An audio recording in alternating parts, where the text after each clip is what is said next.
नारायण भज मन नारायण नारायण नारायण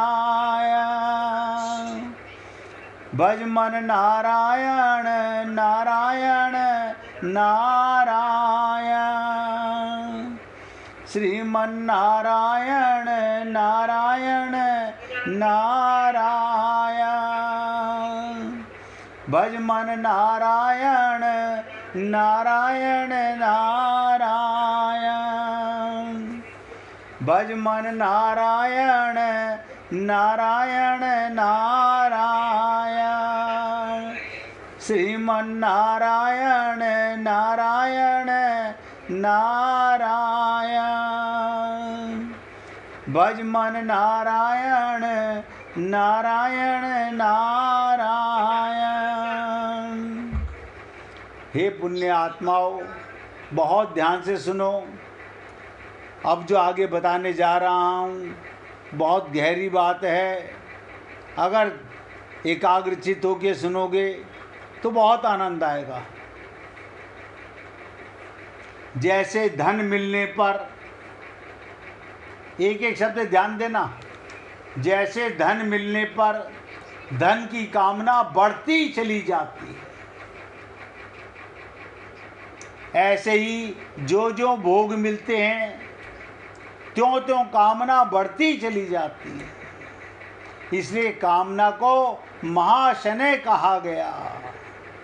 धीरे धीरे ये आपको कहाँ तक ले जाती है आप सोच नहीं सकते। अब आपको बहुत कुछ आपको कामना के बारे में बताया गया। अब इसका निचोड़ भी ध्यान से सुनिएगा। अभी चर्चा लंबी है और सब एकाग्रचित होकर सुनिएगा। कामना ही संपूर्ण पापों का कारण है। लिख लो डायरी में। सारे पापों का कारण क्या है? कामना। अब कामना काय की हो?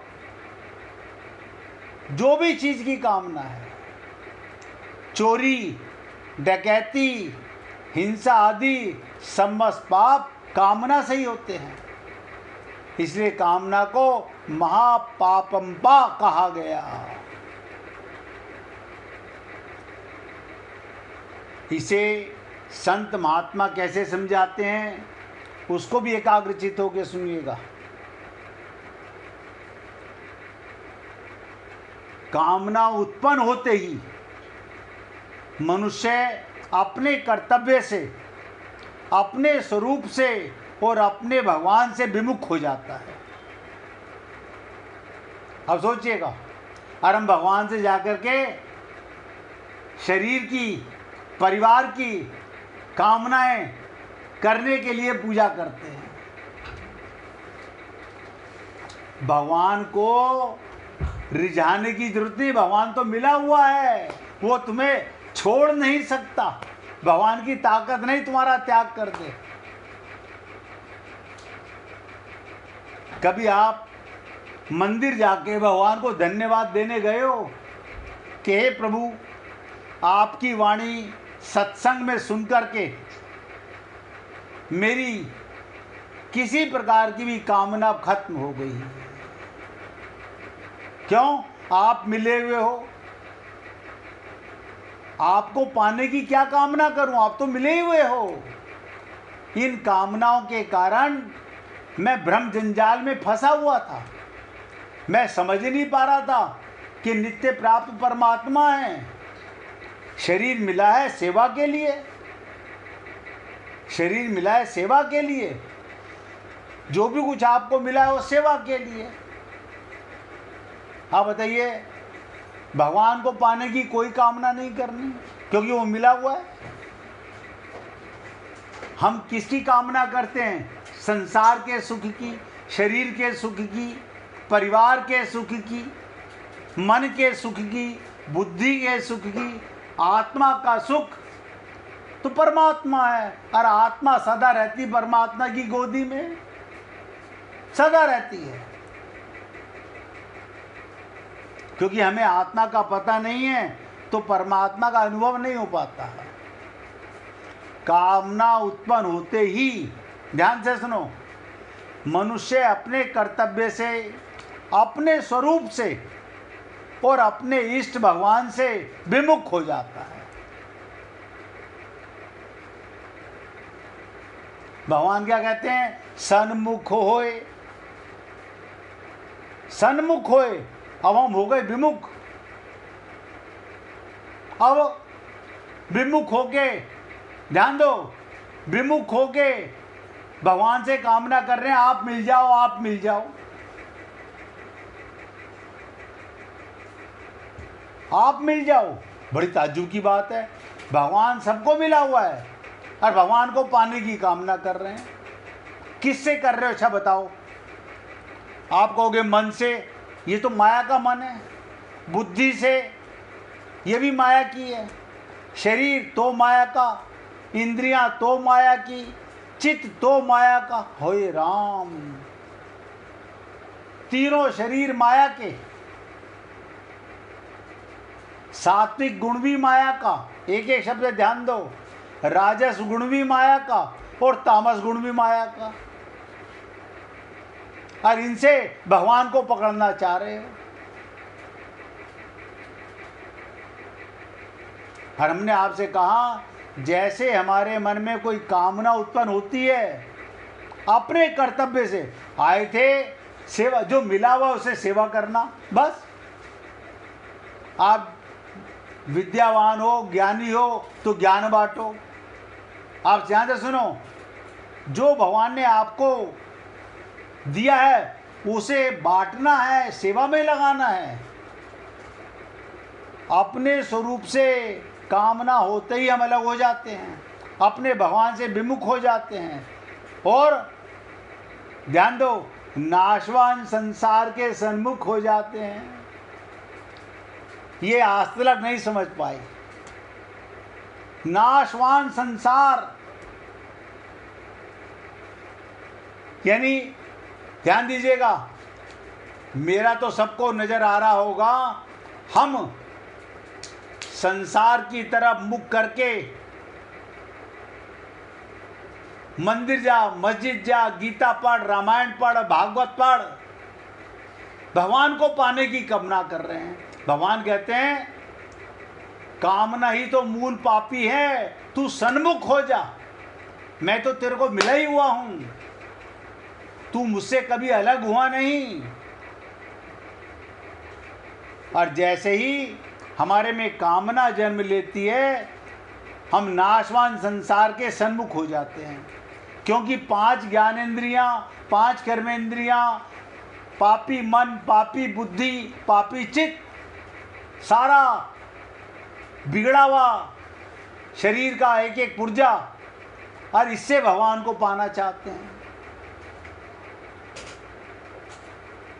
नाशवान के सन्मुख होने से पाप होते हैं और पापों के फलस्वरूप नरकों तक, नीची योनियों में हमें जाना पड़ता है, हमें जाना पड़ता है। इसी को कहते हैं कि चाह चमारी चाह चूड़ी, चाह नीचों से नीच, तू तो पूर्ण ब्रह्म था, तू तो परमात्मा का अंश था, जो चाह ना होती तेरे बीच। आपको कोई संत महात्मा परमात्मा का बेटा बना नहीं सकता। आप हो, वो तो आपकी खोपड़ी में अज्ञान मिटाने की बात करता है, भ्रम मिटाने की, धोखा समाप्त करने की, आपको जगाने की बात करता है। भगवान से नहीं, भगवान तो मिले हुए हो। और मैं आपको फिर बोल रहा हूं, भगवान को पाने के लिए कोई जप नहीं, कोई तप नहीं, कोई व्रत नहीं, कोई दान नहीं, सब धोखा है।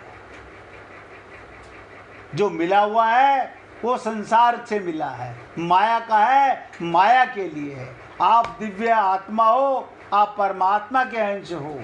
बस संसार की किसी भी वस्तु में, ध्यान दो, संसार की किसी भी वस्तु में, अपने शरीर में भी मैं पना आएगा तो आप सन्मुख संसार के हो जाओगे, संसार की कामनाएं हो जाएंगी, आत्मज्ञान कभी नहीं होगा।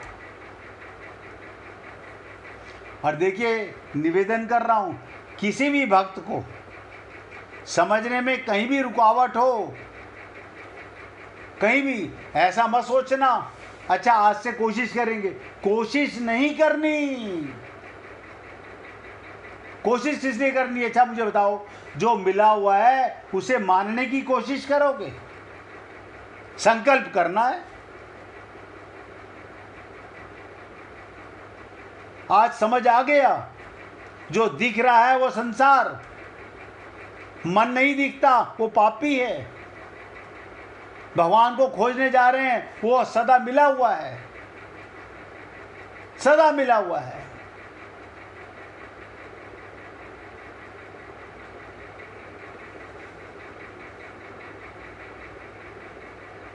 इसलिए ये बहुत गंभीर विषय है।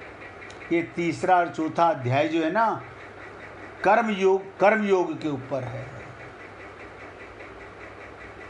और ये आप हम लोगों के लिए है, क्योंकि शरीर और संसार केवल सेवा के लिए मिला है, केवल सेवा के लिए। मैंने आपको एक बार बताया कि कबीर की पत्नी को किसी सेठ ने कहा कि तुम रात्रि को मेरे पास आ जाना, मैं तुम्हें सामान दे देता हूं भंडारे के लिए। तो कबीर ने क्या कहा, अरे ये तो बड़ा सस्ता सौदा है, जाओ शरीर से उसकी सेवा करो। आप बताइए, क्योंकि वो जानते थे ये शरीर तो मिला ही सेवा के लिए है। कबीर को बुरा नहीं लगा, उसे आत्मज्ञान हो गया, सेठ को आत्मज्ञान हो गया जब ये मालूम पड़ा कि बरसात में बारिश हो रही है, ओले पड़ रहे हैं, और कबीर अपनी पत्नी को अपना शरीर सौंपने के लिए सेठ के पास लेके गए हैं। कहाँ से लाओगे ये हृदय, कहाँ से लाओगे ये विवेक, कहाँ से लाओगे ये बुद्धि?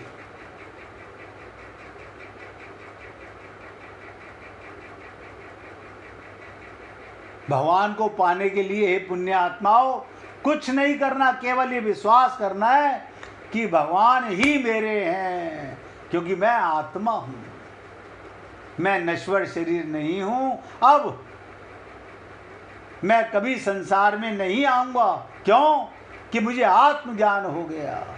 अब मैं अपने, जो बीना जी ने कहा था ना, ससुराल जाना है, पति के घर जाना है, परम पति के घर जाना है।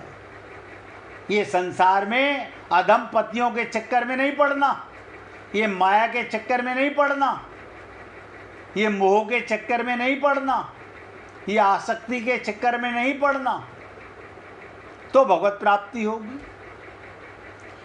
मरने के बाद किसी को भगवत प्राप्ति नहीं होती। डिसाइड यहाँ करना है, ट्रेन में बैठने के बाद आप डिसाइड नहीं करते मुझे कहाँ जाना है। आप बताइए, फ्लाइट में बैठ के कोई डिसाइड करता है कि मुझे कहाँ जाना है? पहले टिकट कराते हो, पहले धारणा बनाओ कि मुझे वापस संसार में आना है, तो आज से सत्संग सुनना बंद कर दो। बहुत ध्यान से सुनो, मुझे संसार में आना है, कीड़े मकोड़े बनना है, नरक स्वर्ग तक जाना है, ब्रह्मलोक तक जाना है। मुझे अभी संसार में भटकना है, तो सत्संग का कोई लाभ नहीं, किसी गुरु की आवश्यकता नहीं। आते रहोगे, जाते रहोगे। अगर भगवान को पाने की कामना है तो बस नाशवान संसार के सन्मुख नहीं, विमुख होना है। नाशवान के सन्मुख होने से पाप होते हैं, और पापों के फलस्वरूप नरकों और नीची योनियां प्राप्त होती हैं। शरीर को ब्राह्मण मत बनाइएगा, आप तो खुद आत्मा परमात्मा के अंश हो। हम लोग शरीर को भक्ति का प्रचार करने में लगा। अरे बाबा, आत्मा का प्रेम है तभी शरीर लगेगा सही भक्ति में। आत्मज्ञान के बाद ही असली भक्ति का प्रेम उदय होगा। उस समय आपको लगेगा कि कितना आनंद आ गया। अब और ध्यान से सुनिएगा। संयोग जन्य सुख की कामना से संसार सत्य प्रतीत होता है।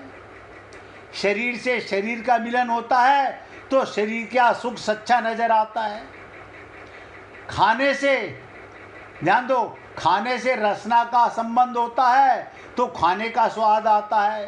रूप देखकर आंखों में आनंद आता है। संगीत सुनकर कानों में आनंद आता है। सुगंध सुनकर नासिका में आनंद आता है। किसी का स्पर्श पाकर आपके स्किन को आनंद आता है।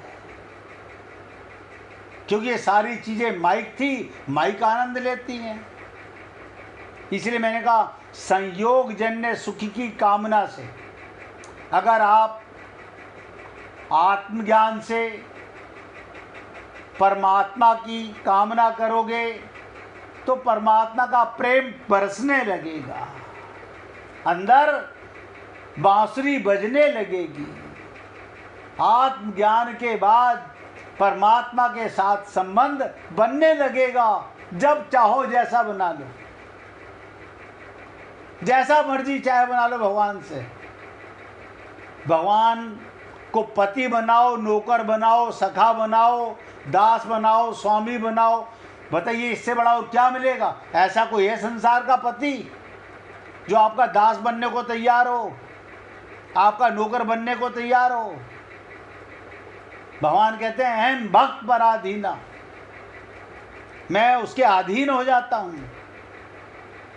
जो मुझसे अपना संबंध। और ये संयोग जन्य जड़ का संबंध जड़ से होगा, चेतन का संबंध चेतन से होगा। लेकिन हम लोगों ने, हमें यही नहीं पता शरीर जड़ है, मन जड़ है, बुद्धि जड़ है, प्रकृति जड़ है।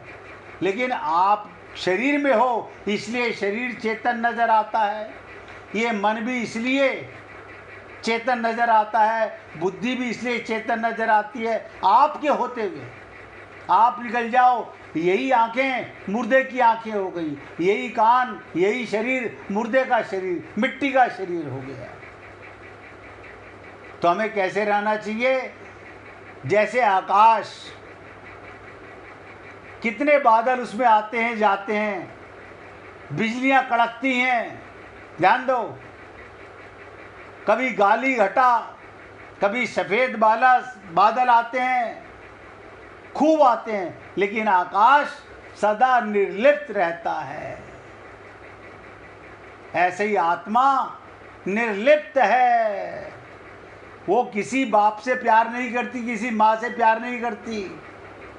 आत्मज्ञान है तो संयोग जन्य परमात्मा का सुख मिलेगा।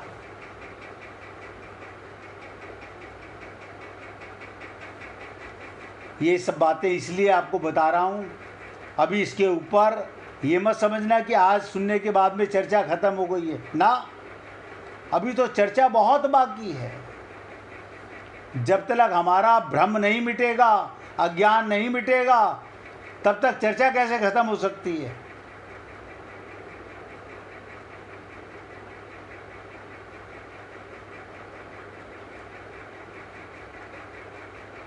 एक बार थोड़ी लीला सुन लीजिए। सुबह सुबह ही मैया ने अपने लाला को, जैसे आप अर्चा विग्रह भगवान के आपने अपने घर में ठाकुर जी विराजमान किए हुए हैं, ऐसे ही यशोदा मैया अपने लाला को नहला धुलाकर तैयार किया। नन्हे काना को पीला झबला पहनाकर सुनहरी डोर से उसे बांध दिया। नन्हे नन्हे पैरों में पायल और हाथों में बाजूबंद पहना दिए। किसी भक्त को भजन सुनाना हो तो निकाल के रखना भैया। अब लीला सुनिएगा। नन्हे नन्हे पैरों में पायल और हाथ में बाजूबंद पहना दिए, घुंघराले बालों पर एक चोटी बांधकर उस पर सुंदर मोर मुकुट भी सजा दिया, कमर पर सोने की करघनी बांधी और मस्तक पर कस्तूरी चंदन का सुंदर तिलक लगा दिया। मैया ने जैसा ही कान्हा के विशाल नैनों में, ध्यान दो, मैया ने जैसे ही कान्हा के विशाल नैनों में, ये विशाल क्यों कह रहा हूँ, उसकी आंखों में सारा संसार भरा हुआ है। आपको हमको नहीं पता, हम किसी को अपनी आंखों से देखें तो उसकी आंख में हम नजर आते हैं, और भगवान की आंख में सारा ब्रह्मांड भरा हुआ है, अनंत कोटि ब्रह्मांड। तो जैसे ही मैया ने कान्हा के विशाल नैनों में काजल लगाकर हाथ में उनकी मुरली थमाई, ध्यान दो कि कान्हा ने गजब कर दिया। क्या? कान्हा भागते हुए आंगन में गए और जमीन में लोट पोट कर सारा शरीर ब्रज रज से धूल दूषित कर लिया और हंसते हुए मैया यशोदा के सामने आकर खड़े हो गए। क्या करा? धूल में फिर लपेट लिया अपने आप को। अब मैया के सामने आके खड़े हो गए।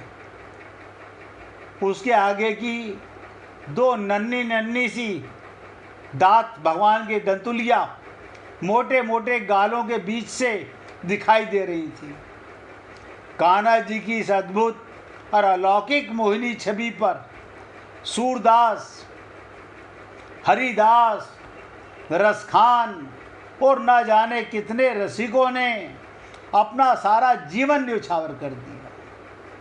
भगवान की इस मोहिनी छवि पर अचानक कन्हैया मैया के सामने आकर बोले, मैया मैया बताओ मैं कैसा दिख रहा हूँ? कान्हा ने शरारत से हंसते हुए फिर पूछा। मैया ने देखा तो अचंभित हो गई। कहाँ तो थोड़ी देर पहले का श्रृंगार और अब कहाँ ये धूल में लिपटा हुआ। कान्हा का पूरा शरीर, सारे वस्त्र और श्रृंगार सब ब्रज रज से भर गया। मैया का वो अचंभित हो देखकर कान्हा ने शरारत से हंसते हुए फिर से पूछा। तो गुस्से में मैया ने आओ देखा ना ताओ अपनी छड़ी उठाई और उसे लेकर कान्हा के पीछे दौड़ी। मैया गुस्से से बोली, अभी बताती हूँ कैसा दिख रहा है। सुबह से अपना सारा कामकाज छोड़कर तेरे श्रृंगार करने में लगी रही और तू माटी में लोट पोट करके पूछ रहा है कैसा दिख रहा हूँ। मैया फिर बोली, बाहर देखो, गोपियाँ तेरी एक झलक पाने के लिए अपने घर के सभी कार्य को छोड़कर ना जाने कब से खड़ी हैं, और तू मिट्टी में लोट पोट कर खड़ा हो गया। तेरी शरारत से ऐसा लगता है तू पिछले जन्म का सुअर होगा। देखो ये प्रेम की पराकाष्ठा है। कन्हैया को मैया कहती है तू सुअर होगा। कन्हैया ने सोचा कि मैया तो बहुत बड़ी ज्योतिषी हो गई, उसे कैसे मालूम पड़ा मैं एक बार शुक्र अवतार में भी आ चुका हूँ। अब कन्हैया आगे आगे भाग रहे हैं, अब मैया छड़ी लेकर पीछे पीछे। मैया कान्हा को पकड़ने ही वाली थी कि तभी कन्हैया को फिर से मुंह चिढ़ाकर भाग गए। मैया दौड़ते दौड़ते थक गई और बैठकर आंसू बहाने लगी। कन्हैया ने सोचा अब मैया को ज़्यादा सताना ठीक नहीं। कान्हा ने प्यार से मैया के पास आकर मैया की ठुड्डी में उसे पकड़कर मुख अपनी ओर किया। देखा कि मैया की आंखों से आंसू निकल रहे हैं। तब अपने नन्हे हाथों से कन्हैया के आंसू पहुँचते हुए बोले, रूठो मत मैया, ये सब तुम्हारे लिए ही तो करता हूँ। मैया बोली, तू मेरे लिए माटी में लौटता है तो तुझे क्या मिलता है मुझे ऐसे सताने में? तो कन्हैया ने बड़े मासूम और बड़े भोलेपन से अपनी तोतली भाषा में कहा, देखो मैया, तू मुझे बहुत सुंदर श्रृंगार करती है, लेकिन इतना सज धज करके मैं गोपियों के सामने जाऊंगा तो ना जाने गोपियां मुझ पर कितनी नज़र लगा देंगी।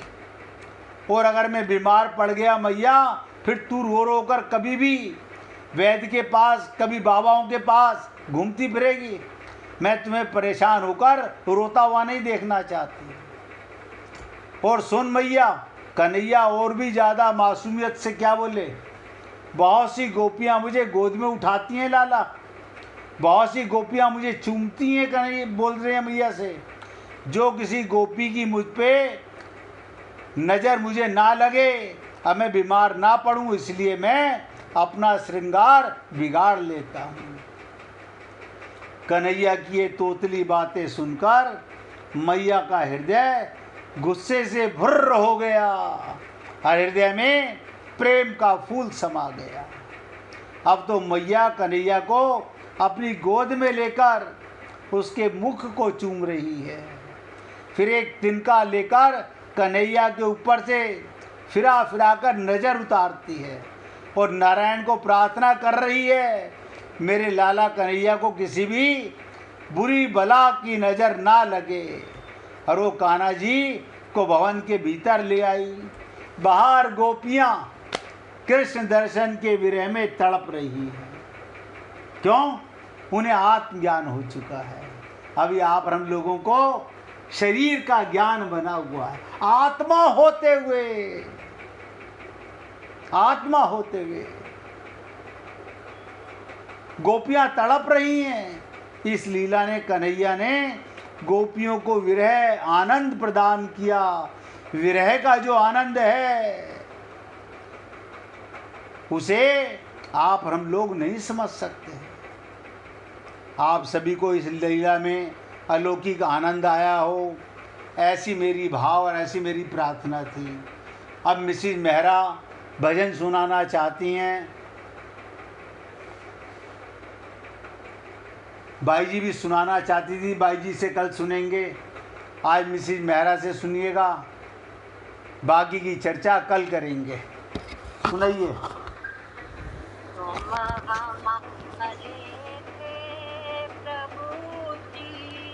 तुम हमारे हो, तुम हमारे ही रहोगे, ओ मेरे प्रियतम। हम तुम्हारे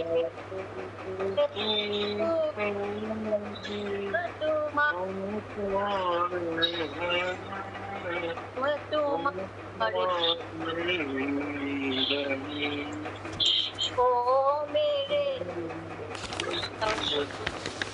तुम हमारे थे प्रभु जी, तुम हमारे ही रहोगे, ओ मेरे प्रियतम। तुम्हारे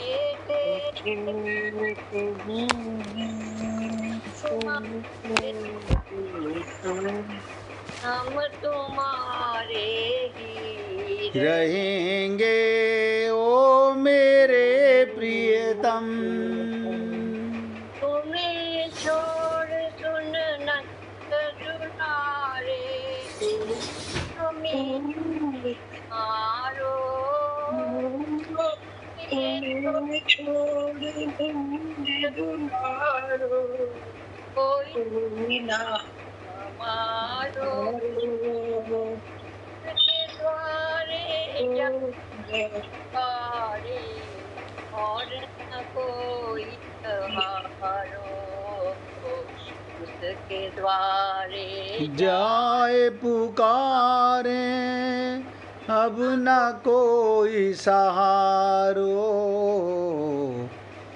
आकर बाह पकड़ लो, ओ मेरे प्रियतम।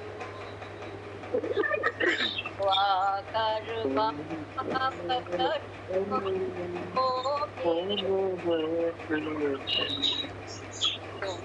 हमारे थे तुम हमारे हो, तुम हमारे ही रहोगे, ओ मेरे प्रियतम। तुम्हारे थे प्रभु जी हम तुम्हारे हैं, हम तुम्हारे ही रहेंगे, ओ मेरे प्रियतम। तुम्हें छोड़ सुन दुलारे, कोई न मीत हमारो। तुम्हें छोड़ सुन दुलारे, कोई न मीत हमारो। किसके द्वारे जाए पुकारो, और न कोई सहारो। उसके द्वारे जाए पुकारूं, और ना कोई सहारो। हमारे थे तुम्हें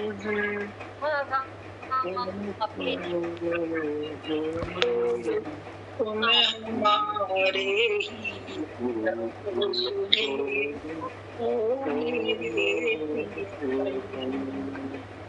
हमारे थे प्रभु जी हम तुम्हारे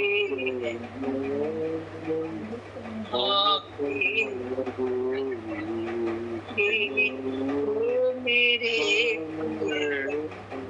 तेरे कारण छोड़ा, तुम संग नाता जोड़ा के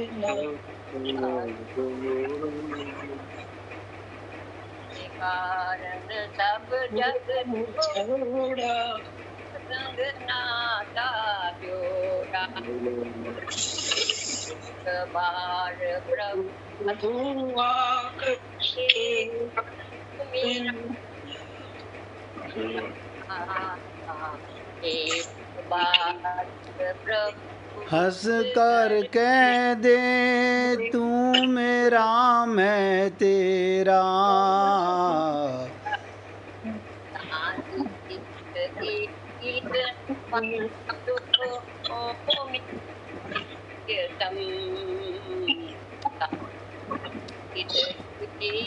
निवारो ओ मेरे प्रियतम। तुम हमारे थे प्रभु जी, तुम हमारे हो, तुम हमारे ही रहोगे, ओ मेरे प्रियतम। हरे थे प्रभु जी हम तुम्हारे हैं, हम तुम्हारे ही रहेंगे, ओ मेरे प्रियतम। दास की कुंडली जो ओ मेरे नंद दुलारे, बिनती सुन लीजो,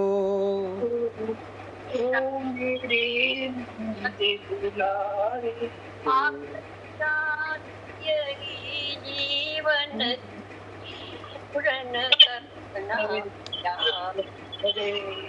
आखिरी आस यही जीवन की पूर्ण करना प्यारे,